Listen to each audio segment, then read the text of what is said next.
World of Warcraft, Rise of the Horde, by Christy Golden. Chapter 12. We're all weak, in one way or another. It does not matter the species. Sometimes that weakness is a strength in disguise. Sometimes it's our utter undoing. Sometimes it is both. The wise man understands his weakness and seeks to find a lesson from it. The fool lets it control and destroy him. And sometimes, the wise man is a fool. As he rode back atop Sky Chaser, hands so cold that he wondered if he could ever be able to unclench them, untwine in the thick black fur. Ner'zhul wished for the dark night to swallow him. How could he return to his people knowing what he had done to them? On the other hand, how could he flee? And where could he possibly go that Kil'jaeden would not find him? He longed bitterly for the courage to take the ritual knife he carried at all times and drive into his heart, but knew that he could not. Suicide was not regarded with honor among his people. It was a coward's answer to the problems that came to him. He would not be permitted to live on as a spirit if he took that seductive way to escape the horrors that confronted him. He could not continue to pretend that he suspected nothing, and even perhaps subtly undercut Kil'jaeden despite his massive powers. There had to be no evidence that the so-called Beautiful One had the ability to read thoughts. The thought brightened Ner'zhul somewhat. Yes, he could mitigate the damage this interloper was trying to do to his people. That was how he could continue to serve. Exhausted, both physically and emotionally, Ner'zhul stumbled into his tent in that faint hour before dawn, looking forward to simply collapsing on the skins and sleep in an effort to forget, for at least a brief while, the agony of what he had brought about.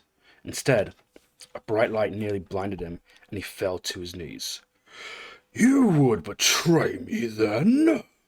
said the Beautiful One. Ner'zhul threw up his hands, trying vainly to protect his eyes from the awesome radiance. His stomach rolled, and he feared he was about to be sick in his terror. The light dimmed somewhat, and he lowered his hands. Standing beside Kil'jaeden was Ner'zhul's apprentice, grinning darkly. "Gul'dan," whispered Ner'zhul sickly. "What have you done?" "I have informed Kil'jaeden of a rodent," Gul'dan said calmly. That dreadful smile never left his face. "And he will decide what to do with the vermin who had so turned against him." There was still snow on Gul'dan's shoulder. Dully, Ner'zhul realized what had happened. His apprentice, hungry for power. How was it Ner'zhul had closed his eyes to the obvious for so long? Had followed him. He heard the ancestors' words, and still he clung to Kil'jaeden after hearing the same things Ner'zhul had heard. For a moment his own fear and selfishness went away, and Ner'zhul felt only a wave of pity for the orc who had fallen so far. "It wounds me," Kil'jaeden said. Ner'zhul looked at him, startled.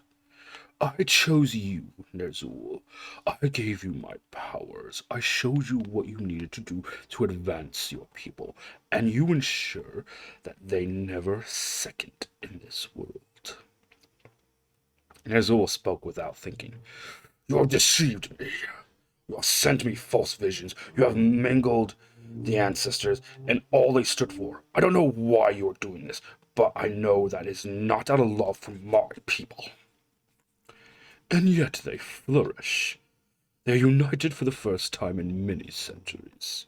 "United under a lie," Ner'zhul said. He was giddy in his rebellion. It felt good. Perhaps if he continued, Kil'jaeden would lose patience with him and slay him, and Ner'zhul's problem would be solved. But Kil'jaeden did not respond with deadly fury as Ner'zhul hoped he would. Instead, the being sighed deeply and shook his head, like a parent disappointed in a wayward child. "You may yet regain my favor, Ner'zhul," Kil'jaeden said.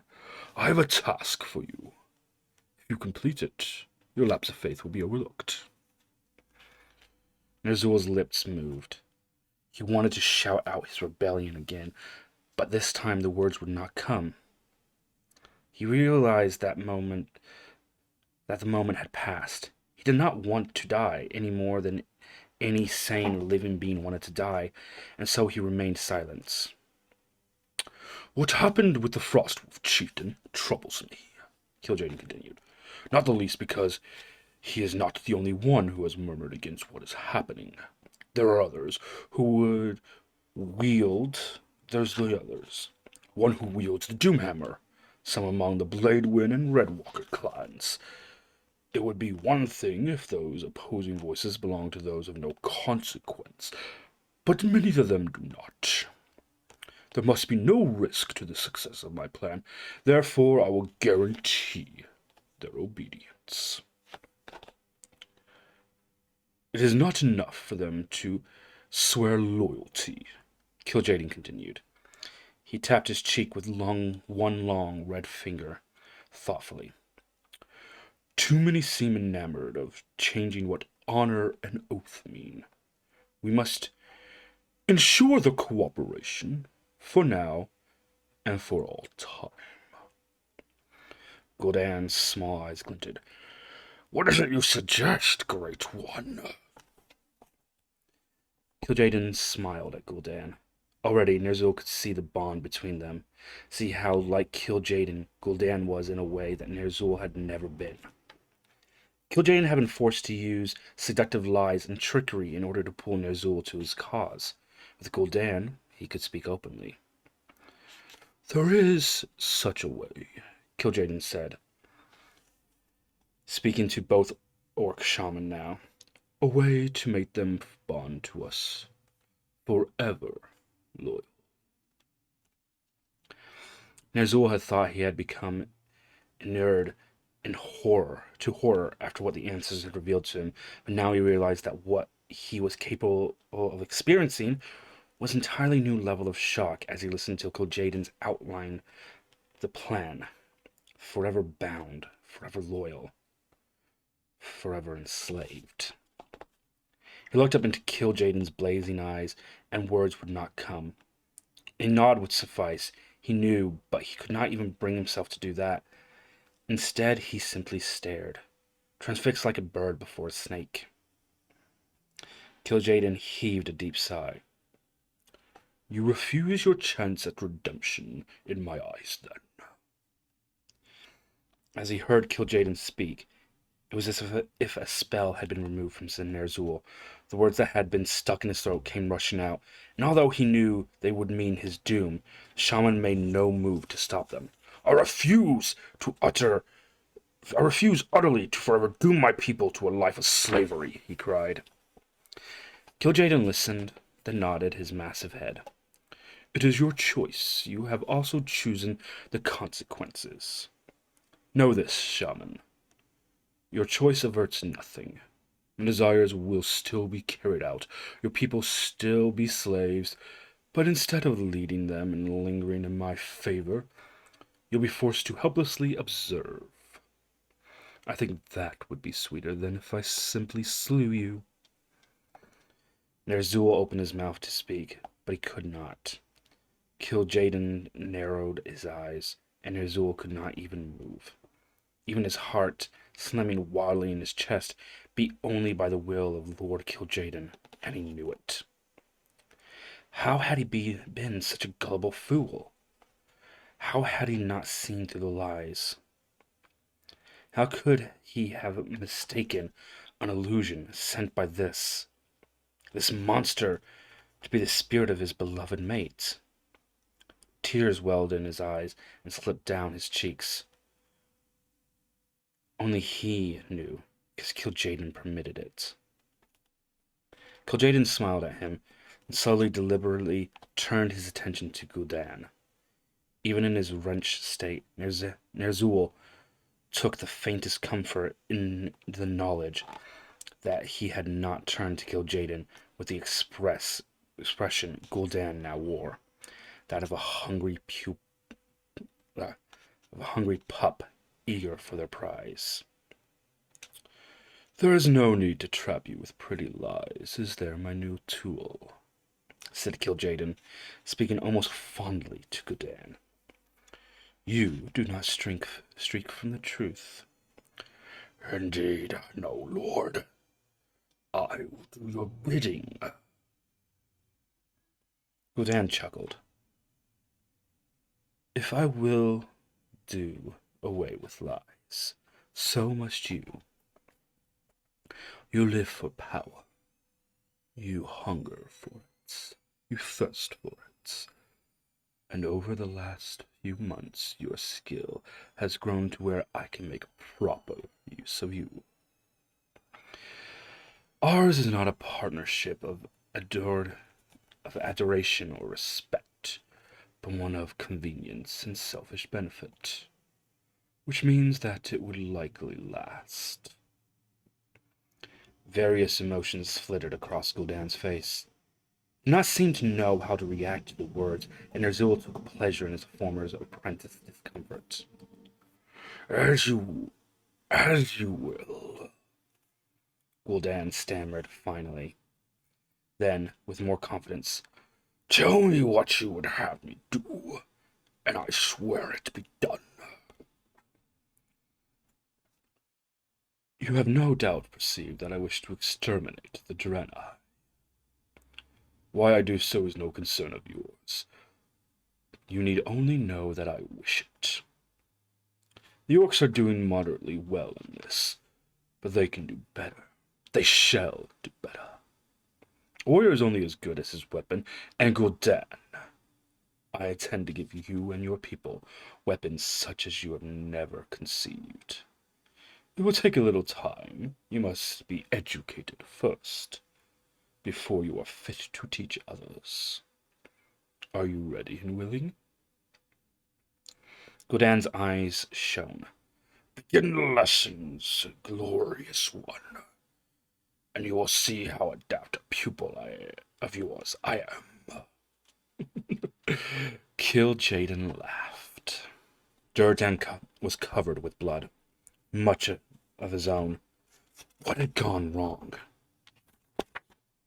Everything had progressed as normally. They had found the hunting party, descended upon them, initiated the attack, and waited for the shaman to use their magics to fight the Draenei. They did not do so. Instead, Frostwolf after Frostwolf fell beneath the shining blades and blue-white magics of the Draenei. At one point, fighting for his life, Durotan saw Drekthar was fighting desperately, using nothing but his staff. What had happened? Why had the shaman not come to his aid? What was Drekthar thinking? He could wield a staff hardly better than a child. Why did he not use his magic? The Draenei fought furiously, seizing the opportunities the shaman's inexplicable inaction had given them. They pressed their attack harder than Durotan had ever seen, their eyes glinting as for perhaps the first time they sensed victory. The grass was slippery with blood, and Durotan's feet went out from under him. He fell, and his attacker raised the sword. This was the moment, then. He would die in glorious battle. Except, he did not feel that this was a glorious battle. By instinct alone, he raised his axe to parry the blow that would come. Although his arms had been deeply cut at the joint of the armor, and his limb quivered. He looked up into the eyes of one who would slay him, and recognized Restylon. At that moment, the Draenei captain of the guard's own glowing blue eyes widened in recognition, and he stayed his blow. Durotan grasped for breath, trying to summon the energy to rise and continue the fight. Restylon uttered something in his undulating tongue, and every Draenei halted almost mid-swing. As Durotan got to his feet, he realized that there were only a handful of his warriors left alive. 2 more moments of battle, and the Draenei would have slaughtered the entire party, with only 2 or 3 casualties on their own side. Restylon whirled on Durotan. Various expressions were on his ugly face: compassion, disgust, regret, determination. For the act of compassion and honor you showed the prophet, Durotan, son of Gorad, You and those of your clan who let live have been spared. Treat your wounded and return to your homes, but do not think to receive such mercy against us again. Honor has been satisfied. Durtan weaved as if he had had too much to drink as blood dripped from his deep wounds. He forced himself to stay on his feet by sheer will as the Draenei turned and disappeared over the horizon. Once they were out of sight, he could force his legs to hold him no longer, and he fell to his knees.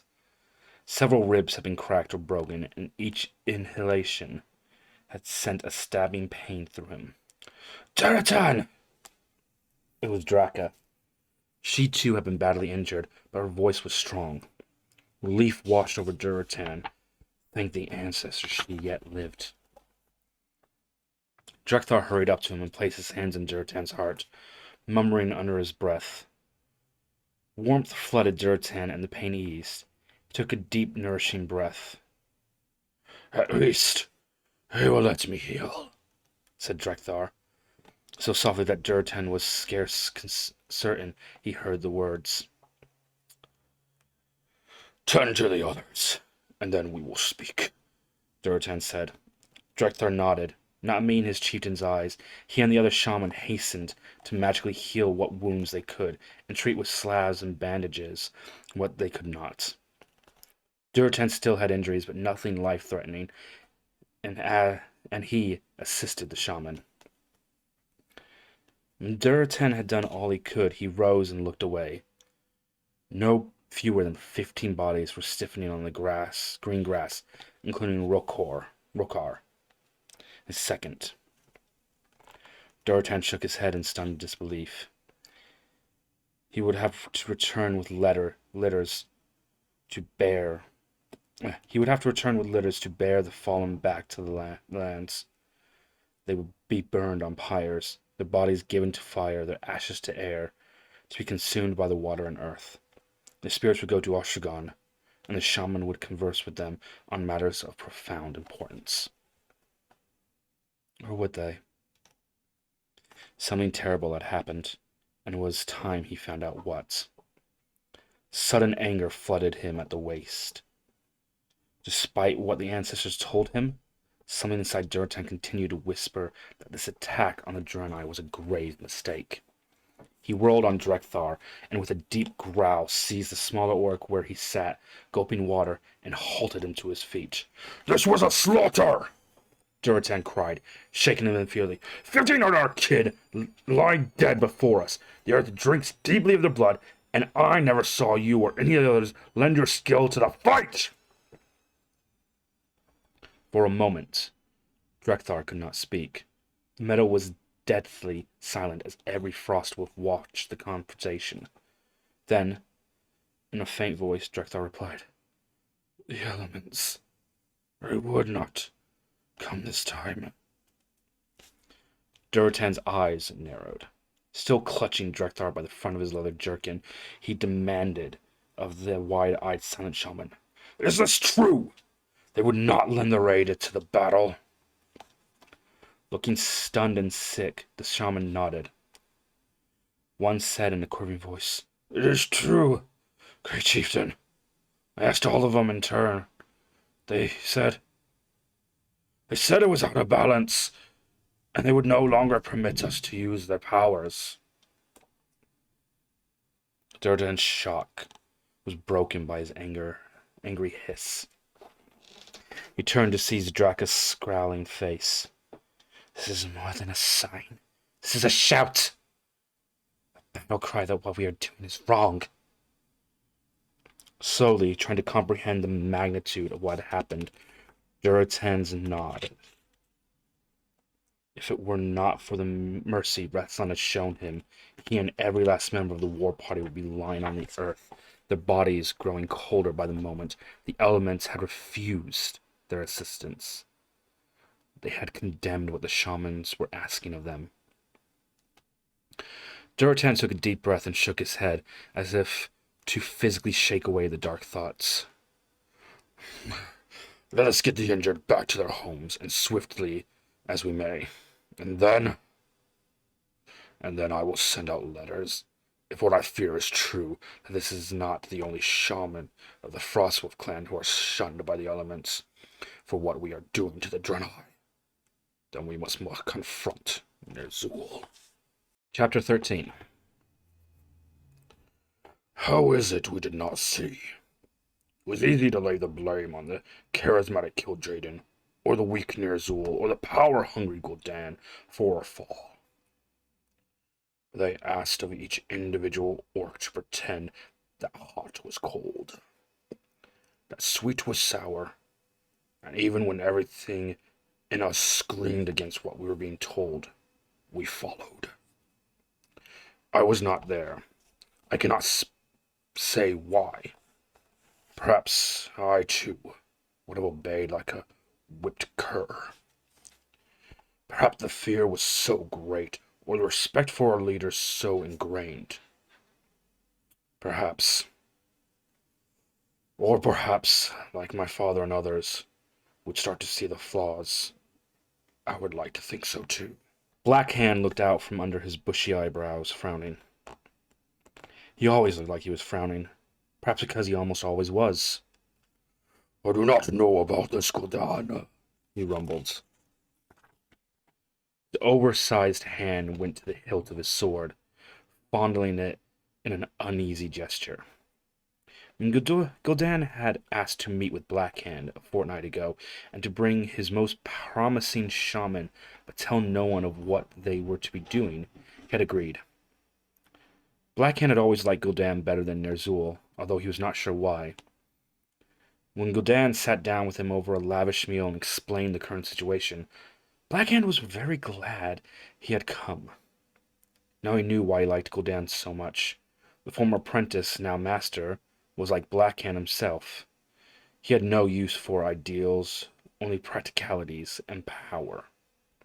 Good food, lavish armor, and bloodshed were things both orcs craved. Black Hand was chieftain of the Black Rock Orcs. He could raise no higher, at least not until now. When the clans were separate, the greatest glory was to lead one's clan, but now they were working together. Now Black Hand could see a glint of greed in Gul'dan's small eyes. He could almost smell the hunger wafting off the other orc, a hunger he shared. Ner'zhul is a honored, valued advisor, Gul'dan said as he chewed dried fruit, extending a claw to pick a chunk where it had gotten lodged between his teeth. He has great wisdom, but it has been decided that I would be a better choice to lead the orcs from this point on. Black Hand grinned savagely. Ner'zhul was nowhere to be seen. And a wise leader surrounds himself with trusted allies, Gul'dan continued. Those who are strong and obedient, who will fulfill their obligations, and who, for their loyalty, be held in high regard and richly rewarded. Black Hand had begun to bridle at the description, obedient, but was mollified when Gul'dan mentioned high regard and richly rewarded. He glanced over at the 8 shaman he had brought to Gul'dan. They were sitting huddled over a second fire some distance away, being attended to by Gul'dan's servants. They looked wretchedly unhappy and were conveniently out of earshot. Black Hand said, You asked for the shaman. I assume you know what is happening with them.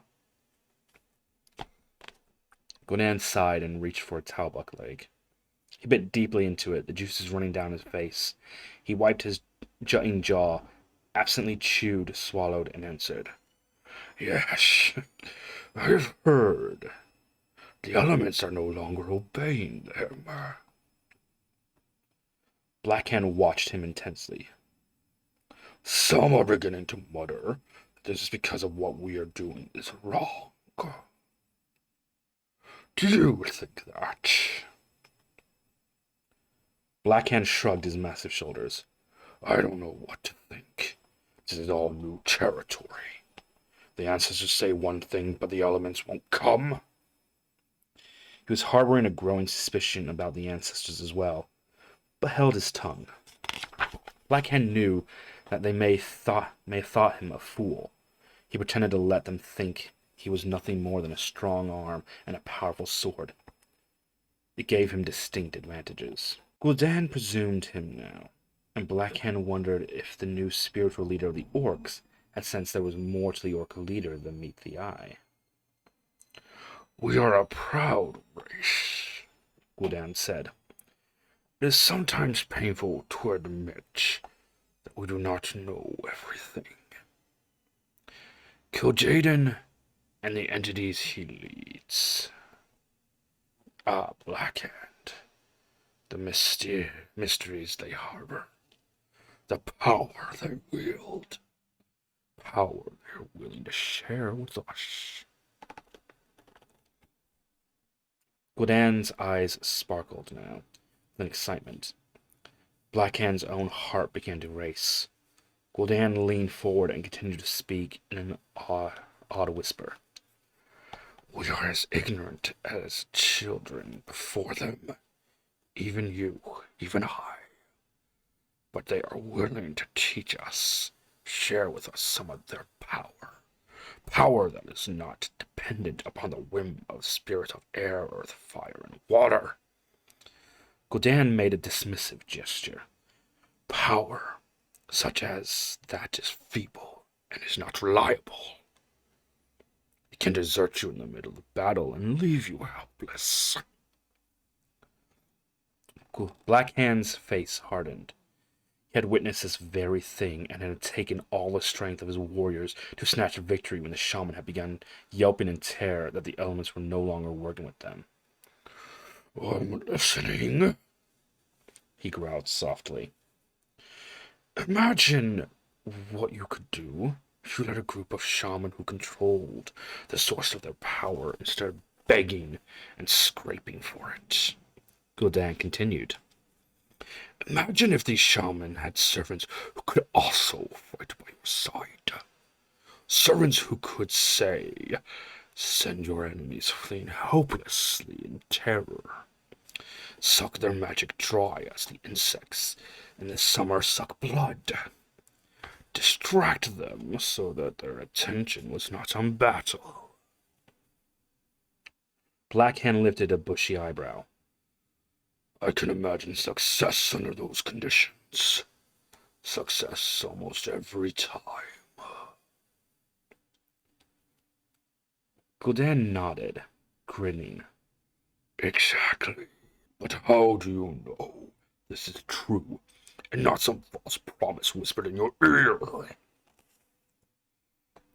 Gul'dan's grin widened.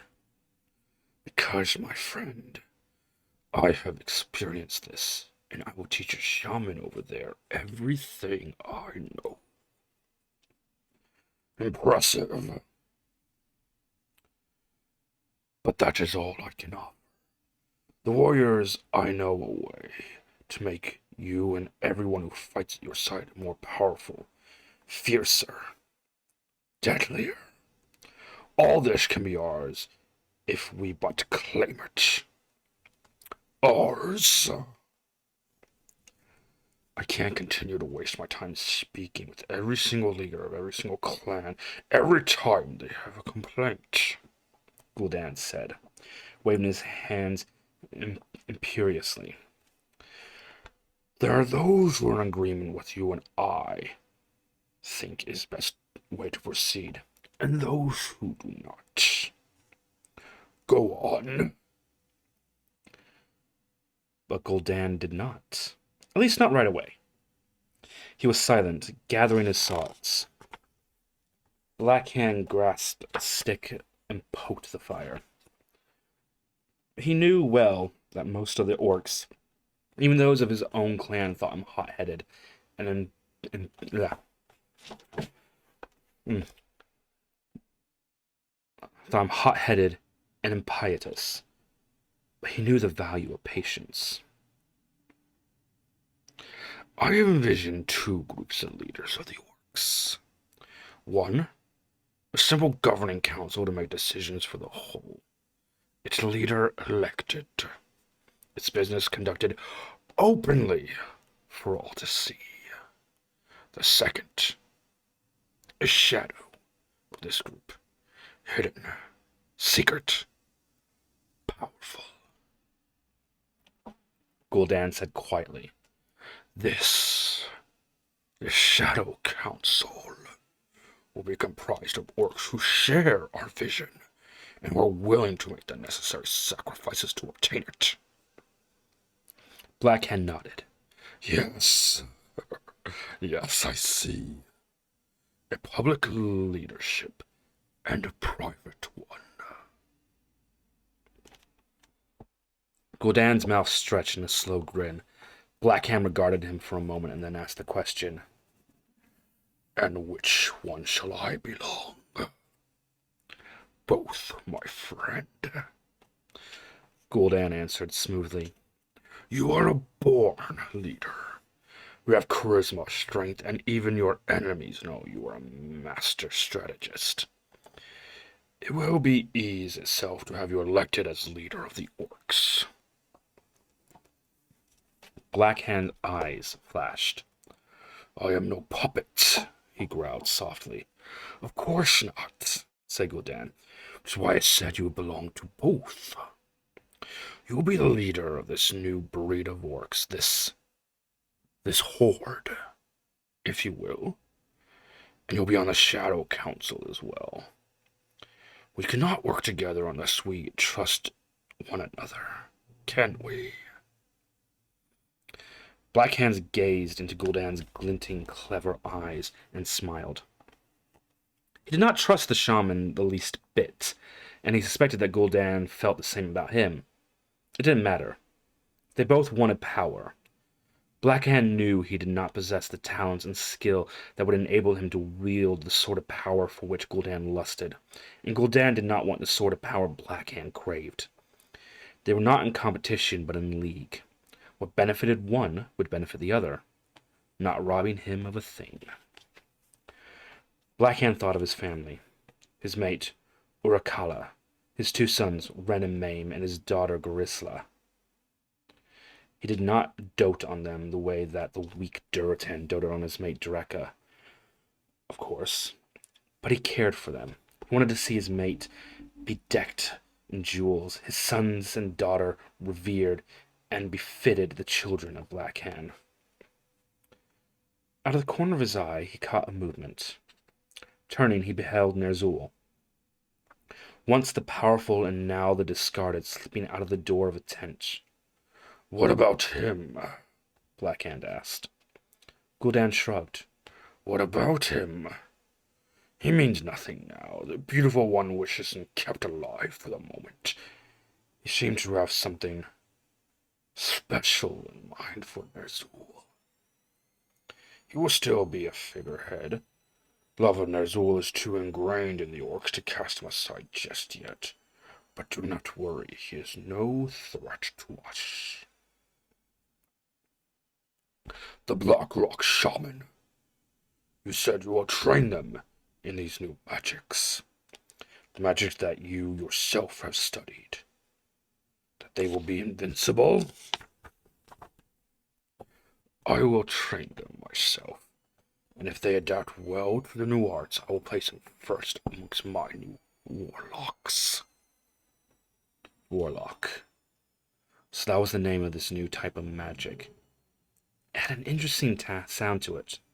Warlock. And the Blackrock Warlocks will be the first ones chosen. Blackhand, chieftain of the Blackrock clan. What do you say to my proposal? Black Hand slowly turned toward Gul'dan. I say, hail to the Horde, and hail to the Shadow Council. It was an angry crowd that showed up at the foot of the sacred mountain. Duratan had sent out messages to others he trusted, and had received confirmation that the elements indeed had shunned the shaman. One particular report painful report came from the Bone Chewer clan. Their entire party had fallen to the Draenei, their annihilation remaining a mystery until a few days later when a shaman who had stayed behind tried to heal a sick child. Now they were coming, the clan leaders and their shaman, to meet with Ner'zhul and demand an explanation. Ner'zhul came out to greet them, waving his hands and asking for silence. I know why you have come today, he said. Durotan frowned. Ner'zhul was so far away that he seemed a mere speck, and yet Durotan could hear him perfectly. He knew that usually Ner'zhul achieved this feat by asking the wind to bear his words, so that all could hear him. Yet if the elements had indeed refused the shaman, how was it possible? He exchanged glances with Draka, but both remained silent. It is indeed true that the elements no longer answer the shaman's call for aid. Ner'zhul kept speaking, but his words were drowned out by angry shouts. He looked down for a moment, and Durotan regarded him closely. The spiritual leader of the Orcs looked more frail, more downtrodden than Durotan had ever seen. Of course, Durotan thought. After a few moments, the shouting died down. The Orcs assembled were angry, but they wanted answers more than they wanted to vent their rage. Some of you have, upon discovering this, leaped to the conclusion that what we are doing is wrong. But that is incorrect. What we are doing is achieving power the likes of which we have never seen. My apprentice, the noble Gul'dan, has studied these powers. I will let him answer any questions you have. Ner'zhul turned and leaned heavily on his staff, stepped aside. Gul'dan bowed deeply to his master, Ner'zhul. Ner'zhul did not seem to notice. He stood, his eyes closed, looking old and frail. In contrast, Durotan had never seen Gul'dan looking better. There's a new energy about the orc, and a strong sense of confidence in his bearing and in his voice when he spoke.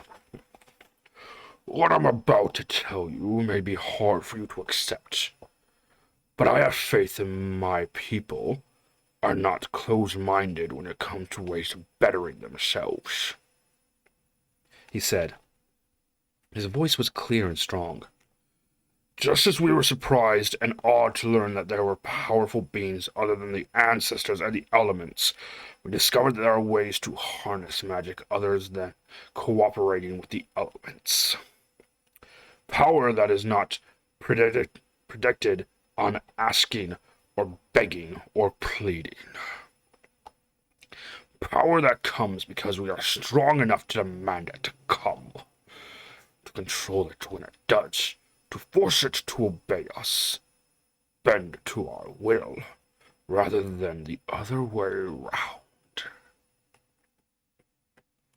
Gul'dan paused to let this sink in, looking around at the gathered orcs. Durotan glanced at Drekthar. Is it possible? He asked his friend. Drekthar shrugged helplessly. He looked completely startled at Gul'dan's words. I have no idea, he said. But I tell you, after that last battle, Durotan, the shaman, were doing the work of the ancestors. How could the elements refuse us under those circumstances, and how could the ancestors allow such a thing? His voice turned bitter as he spoke. The shock and shame was still upon him. Durotan understood that the shaman felt like warriors who had reached confidently for his axe and found it turn into smoke in his hands. An axe a trusted friend had given him, an axe he had been asked to use in good cause. Yes, I see you understand. The value of what the beautiful one, who has taken us under his wing, has offered. Gul'dan said, nodding. I have studied with this great entity, as have these few noble shaman. He stepped back, and several shaman dressed in some of the most beautifully tooled leather armor Duratan had ever seen step forward.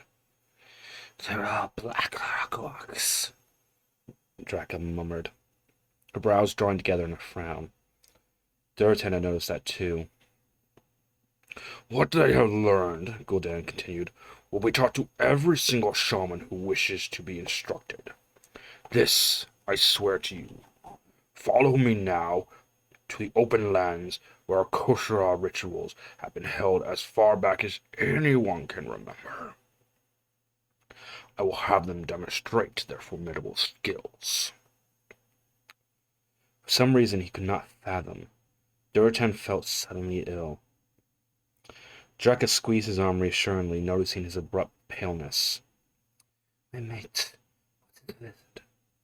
she asked quietly, as along with everyone else assembled, the two moved toward the Koshara festival grounds. He shook his head. "I do not know," he said in an equally soft voice. "I just feel like as though something terrible is about to happen." Draka grunted. "I've been feeling that way for a long time now." Duratan kept his face neutral with an effort. He was responsible for the welfare of his people, and his position with Ner'zhul and likely now Gul'dan was already perilous. Duratan was well aware that if either shaman sought to discredit him or his clan, it would be easier than it had been in the past. With the clear focus of union for the Frostwolf clan, to be exiled or in any way cut off could spell extinction for them. Duratan did not like the direction in which things were going, but he could protest only so much. For himself he did not care, but he could not permit his clan to suffer. And yet, his blood raced, his heart shook, his body trembled with foreboding. He said a quick prayer to the ancestors that they would continue to guide his people wisely. They reached the flat river valley that for generations had played host to the Koshara festival. As his feet touched the sacred ground, Duratan felt himself relaxing slightly. Memories came back to him, and he smiled as they brushed his mind. He recalled that fateful night when he and Orgrim had both decided to fly in the face of tradition and dare to spy on the adults as they spoke, and how disappointed both had been at the mundane conversations. Wiser now, he was sure that he and Orgrim, bold though they had thought themselves at the time, had likely not been the first to be so daring, nor were they likely to be the last. He recalled, too, his first real glimpse of the female who would become his life mates. Hunting in those lush fields, dancing around the fire to the sound of the drums, throbbing in his veins, and chanting in the moon. As long as his people still had this, he thought, all would still be well with them. Heartened somewhat, he looked over at where the dancing was usually held. A small tent was erected, and he wondered what it was for. He and Draka halted a few yards away from the tent, assuming it was part of the demonstration. The others followed suit. The sun shone brightly as more and more orcs gathered. Duratan saw that most of those who had come today were clan chieftains and their shaman, so the site did not have to accommodate quite as many as it did during the festival time. Gul'dan waited until everyone else was assembled before striding purposely toward the tent. The shaman trained in this mysterious new magic followed him. They all strode with confidence and pride. Coming to a halt in front of the tent, Gul'dan beckoned to the few of the Blackrock warriors who stepped forward and stood to attention. At that moment, the wind shifted. Duratan's eyes widened as a familiar scent was carried to his nostrils. Draenei. Low murmurs around him told him that he was not the only one who caught the scent. At that moment, Gul'dan nodded to the warriors. They disappeared inside the tent for a brief moment. 8 Draenei, their hands tightly bound, emerged from the tent. Their faces were puffy and swollen from beatings. Rags had been shoved in their mouths. Blood was caked on their blue skin, and what little remained of their clothing. Duratan stared. When the Black Rock clan fought using the magic I'm about to share with you, the victory was absolute. That they were able to take several prisoners. Gul'dan said proudly. These prisoners will help me show you what these new magic abilities can do. Outrage flooded Durotan. Slaying a foe in armed combat was one thing. Slaughtering helpless prisoners was another. He opened his mouth, but a hand on his arm stayed his words. He glanced up angrily into Orgrim Doomhammer's cool gray eyes. You know about this? Durotan hissed, his words for his old friend's ears alone. Keep your voice down. Orgrim hissed back, glancing about to see if anyone else was paying attention to them. No one was. Everyone's attention was riveted on Gul'dan and the Draenei prisoners. Yes, I knew. I was there when we captured them. It is the way of such things, Durotan. It is not the way of the orcs. Durotan replied. It is now, Orgrim said. It is a sad necessity. For what it is worth, I do not believe this will become a common practice. The goal is to slay the Draenei, not to torment them. Durotan stared at his old friend. Orgrim kept the gaze for a moment, then flushed and looked away. Durotan felt his outrage abate somewhat.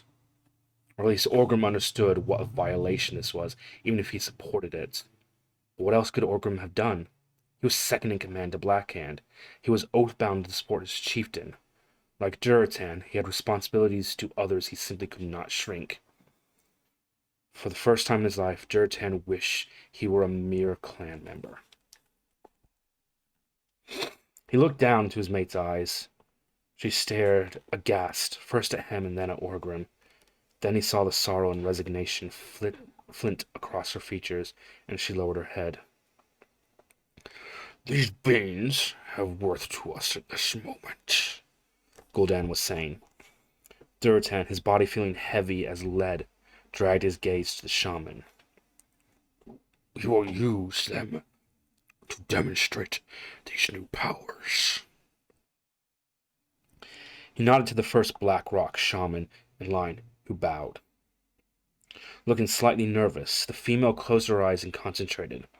A sound like rushing wind filled Durotan's ears.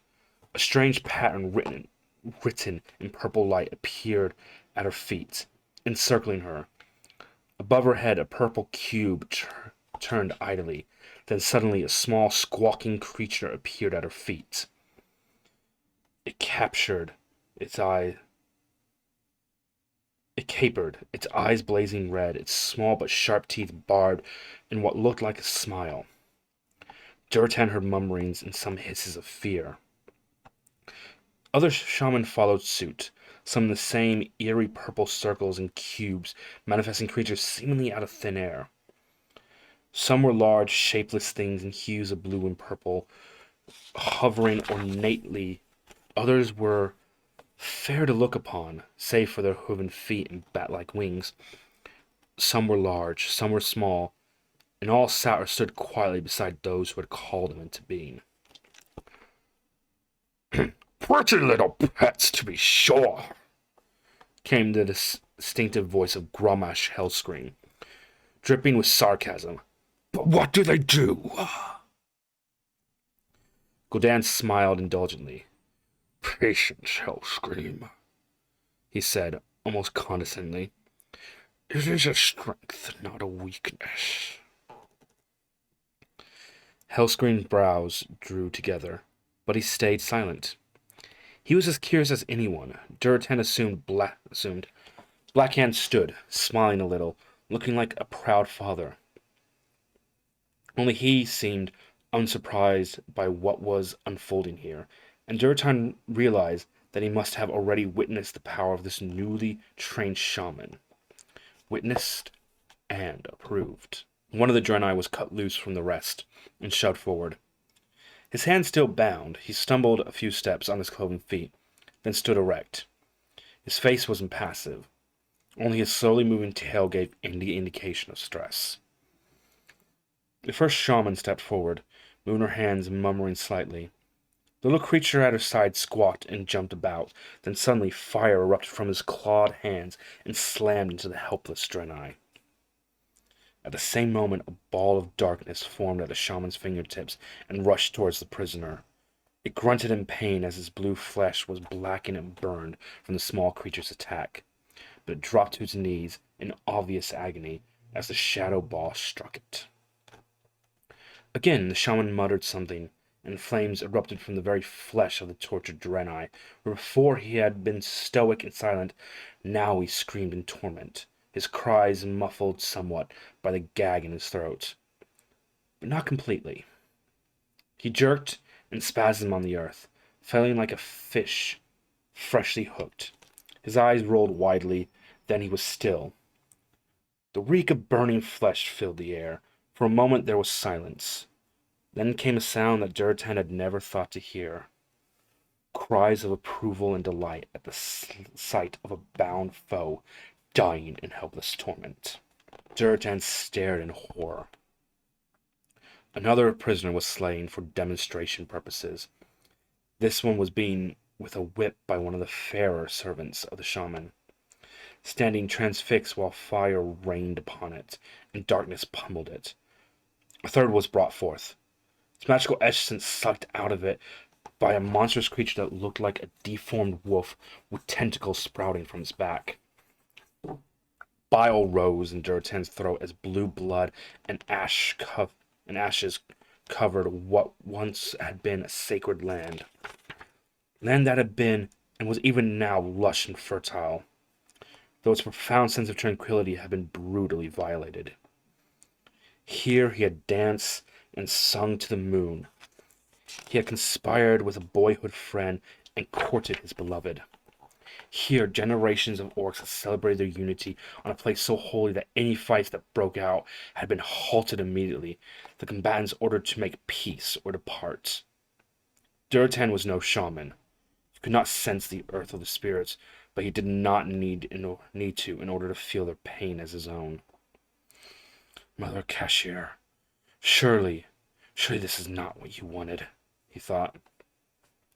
The cheering filled his ears, the stench of blood and charred flesh assaulted his nostrils. Worst of all was the sight of his brethren. Even some among his own clan were caught up in the frenzy of inflicting pain and torment on beings who were rendered incapable of even spitting on their opponents. He was dimly aware of his hand hurting. Somewhat in a daze, he looked down to see Draka was clenching it so hard she threatened to break the bones. For the shaman! Cried somebody. No. Gul'dan's voice carried over the noise of the cheering crowd. No longer are they shaman. They were abandoned by the elements. They'll be called them. No longer and beg for their aid. Behold those who have power, and those who are not afraid to wield it. Behold the warlocks. Duratan tore his gaze from his fingers entwined with his mates to look up at the sacred mountain. It jutted serenely skyward as it ever had, its size catching and reflecting the light, and for a long moment Duratan wondered why it did not shatter and break like the heart of a sentient being, overcome with horror at what was being done in this once comforting shadow. There were wild celebrations that night. Duratan participated in none of them and forbade members of his clan to do so. As the Frostwish shaman sat by their small fire, subdued and eating in silence, Drekthar asked the question that Duratan knew was on their hearts. My chieftain, said Drekthar quietly, will you permit us to learn the ways of the warlock? There was a long silence, unbroken save by the crackling of fire. Finally, Duratan spoke. I have a question for you first, he said. Do you approve of what was done to the prisoners today? Drekthar looked uncomfortable. It would have been better if we attacked them in honest combat, he admitted. But they are our enemies. They have proven that. Proven that they will fight back when attacked, Durotan retorted. that is all that has been proven.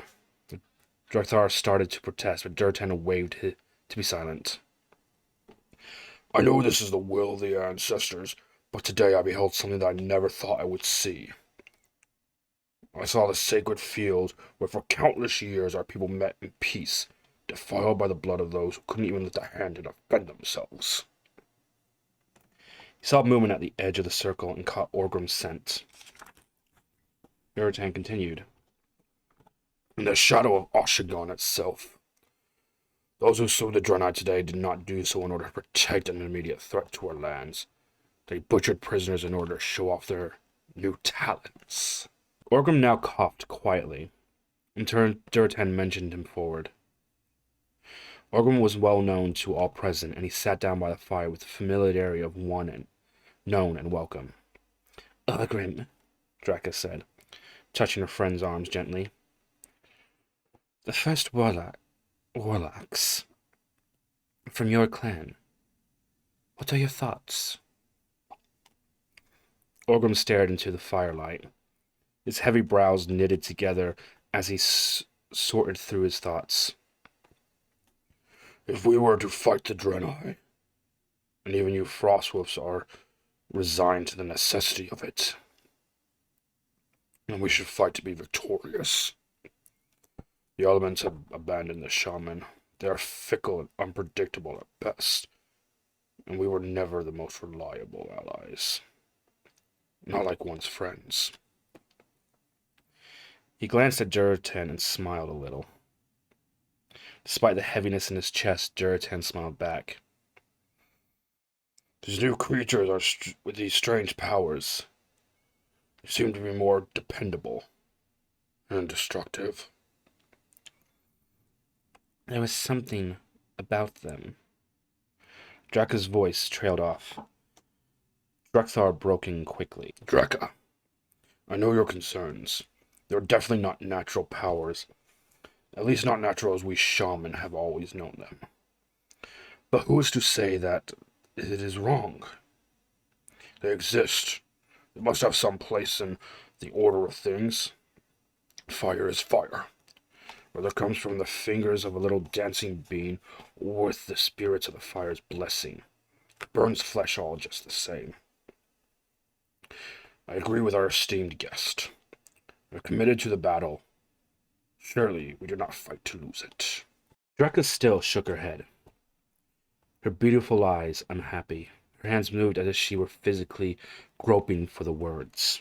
It is more than summoning fire or even strange bolts of darkness, she said. I have fought Draenei, I have slain Draenei, and I have never seen them writhe in such pain, nor give voice to such torment. The things who are serving the warlocks seem to enjoy that. We enjoy the hunt, Durotan pointed out. He disliked arguing with his mate, but as always he needed to see all sides of an issue in order to decide what was best for his clan. The wolves enjoy feasting on steamy flesh. Is it wrong to wish to win? Orgrim challenged, his grey eyes narrowing. Is it wrong to take pleasure in the victory? In the hunt and the victory, no. It is the suffering of which I speak. Drekthar shrugged. Perhaps the beings who are summoned to serve feed on that. Perhaps it's necessary to their existence. But is it necessary to ours? Draka's eyes glittered in the firelight, and Durotan knew with a pang that it was not from anger, but from tears of frustration.